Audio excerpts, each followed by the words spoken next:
সবাইকে স্বাগত জানাই নতুন একটা রেসিপি দেখার জন্য। আজ আমি করব কাঁকড়া ভাপা। ছোট কাঁকড়া ভাপা কিন্তু খুবই টেস্টি হয়।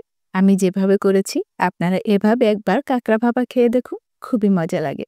তাহলে চলুন শুরু করা যাক ছোট কাঁকড়া ভাপা রেসিপি।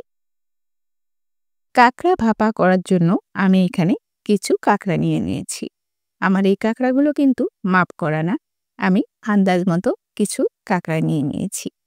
আমি কাঁকড়াগুলো সুন্দর করে পরিষ্কার করে ধুয়ে নিয়েছি। কাঁকড়া কাটা বা পরিষ্কার করার ভিডিও কিন্তু আমার চ্যানেলে একটা আছে। এর আগে আমি বড় কাঁকড়া ভুনা করে দেখিয়েছিলাম।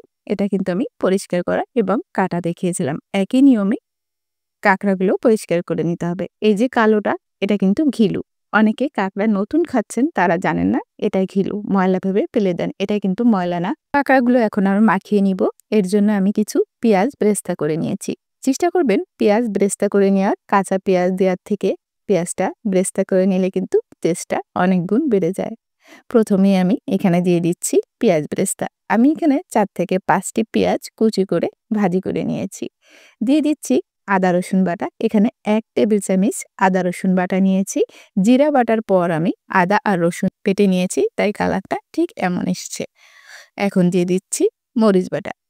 কাঁকড়া ভাপায় কিন্তু বাটা মশলা বেশি ভালো লাগে। এখানে আমি 1 টেবিল চামচ মরিচ বাটা দিয়ে দিয়েছি। তারপর দিয়ে দিচ্ছি জিরা আর ধনিয়া বাটা।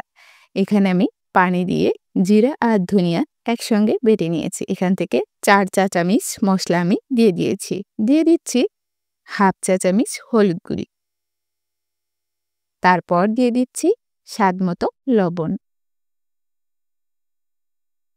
আমি এখানে কিছু গরম মশলা নিয়েছি, 2টা এলাচ, 2 টুকরো দারচিনি আর গোলমরিচ। দিয়ে দিচ্ছি কিছু কাঁচামরিচ। কাঁচামরিচগুলি কিন্তু আমি ফালি করিনি, গোটাই দিয়ে দিয়েছি। আর দিব সরিষার তেল। অবশ্যই কিন্তু সরিষার তেল দিয়ে রান্নাটা করতে হবে। আমি এখানে সরিষার তেল দিয়ে দিয়েছি।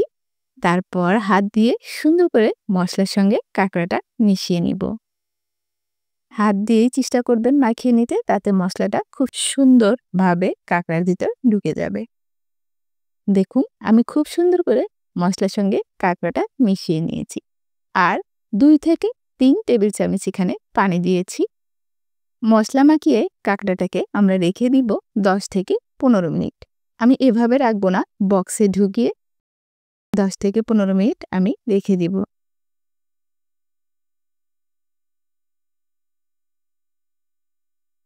আমি একটা স্টিলের টিফিন বাটি নিয়েছি। আপনারা যে কোনো বক্সেই কিন্তু কাঁকড়াগুলো ভাপিয়ে নিতে পারেন। এখন আমি সমস্ত কাঁকড়া মাখানো এই বক্সের ভিতর দিয়ে দিচ্ছি। দেখুন আমার কিন্তু সমস্ত কাঁকড়া টিফিন বাটিতে দেওয়া হয়ে গেছে।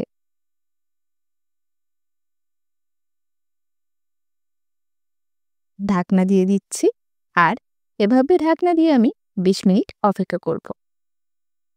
দেখুন চুলায় একটা কড়াই বসিয়ে দিয়েছি, দিয়ে দিচ্ছি একটা স্ট্যান্ড।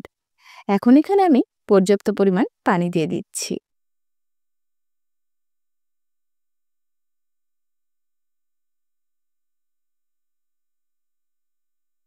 পানি দেওয়া শেষ। ঢাকনা দিয়ে অপেক্ষা করব বলক আসার জন্য। পানিতে কিন্তু বলক চলে আসছে। এখন আমি টিফিন বাটিটা এভাবে দিয়ে দিব। আমি আপনাদের পানির পরিমাপটা একটু দেখিয়ে দিচ্ছি। দেখুন পুরো ঢাকনা পর্যন্ত কিন্তু পানি আসা যাবে না, একটু নিচ পর্যন্ত পানি দিতে হবে। না হলে কিন্তু পানিটা বাটির ভিতর ঢুকে যাবে, তাতে কিন্তু কাঁকড়ার ভিতর পানি ঢুকে যাবে। কাঁকড়ার ভাপার টেস্টটা কিন্তু খুব বেশি ভালো হবে না। আমি 40 মিনিট এভাবে হালকা আঁচে ভাপিয়ে নিব। 40 মিনিট হয়ে গেছে। এখন আমি উঠিয়ে নিচ্ছি। দেখুন আমার পানিটা কিন্তু কমে গেছিল। আমি আরও একটু পানি এখানে দিয়ে দিয়েছিলাম। খুব সাবধানে উঠিয়ে নিতে হবে। এই পর্যায়ে কিন্তু টিফিন বাটিটা খুব বেশি গরম আছে। আমি টিফিন বাটিটা উঠিয়ে নিয়েছি। খুব বেশি পানি ব্যবহার করা যাবে না, তাহলে কিন্তু কাঁকড়া ভাপার টেস্টটা ভালো আসবে না। আমি যতটুকু পানি দিয়েছি ঠিক ততটুকু পানি দেওয়ার চেষ্টা করবেন।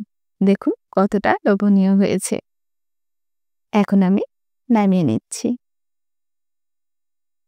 খুব সুন্দর একটা সেন্ট বেরোচ্ছে।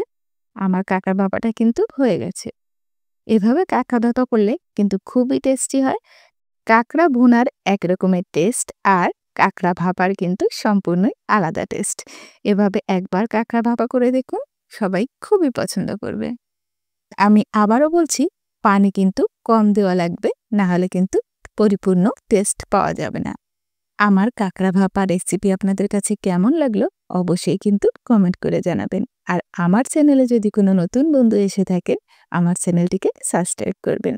তাহলে আমার নতুন রেসিপি সবার আগে পৌঁছে যাবে আপনার কাছে। আজ তাহলে এখানেই বিদায় নিচ্ছি। পরবর্তীতে আবারও আসবো অন্য কোনো নতুন রেসিপি নিয়ে। সবাই ভালো থাকবেন, সুস্থ থাকবেন। ধন্যবাদ।